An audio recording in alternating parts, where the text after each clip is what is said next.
How to write a speech, the speech contest. A lot of people ask me why I entered the speech contest and have I been doing it for years.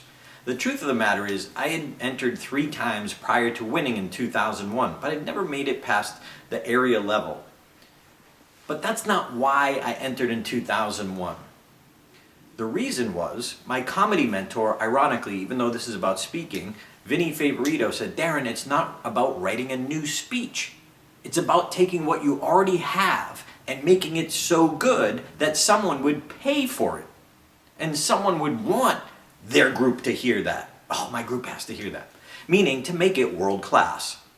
So at that time in my life, I had a day job. I worked at Bose Corporation. I was speaking as often as I could, anywhere and everywhere. And every other waking moment, I was marketing myself. The one thing I wasn't doing was perfecting my craft, perfecting my speech. And that's exactly what Vinny was saying, is we have to make that speech so good that it perpetuates and builds your business.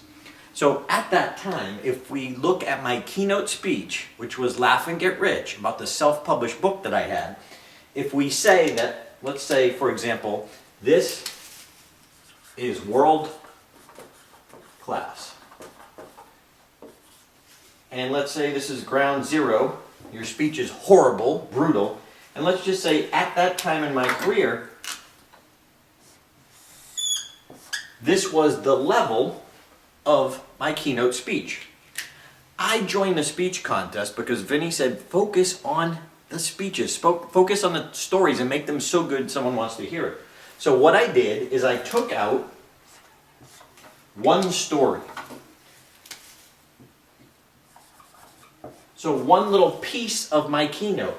I pulled that out and I worked on it. My sole purpose of entering the contest was to make that so much better. Craig Valentine, fellow world champion, says it better than anyone else. He says if you want to master peace, you have to master the pieces. So what I was doing was making this one so good that if I had won the contest, great. If I didn't, I still achieved my goal. The win was this one story got elevated. So now this one story, that one piece is so much better. So if I increase the quality of that one piece, technically what I'm really doing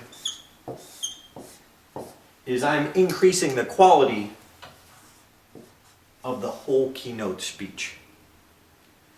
So if you're a Toastmaster and you enter the speech contest, think a lot bigger than that one speech. If you think bigger, you're willing to work harder and it's going to pay off. That once the contest ends, that's not it. Now, I have a better keynote speech because I worked on that one piece. If you'd like to know how to create a whole keynote speech, check out Create Your Keynote by next week.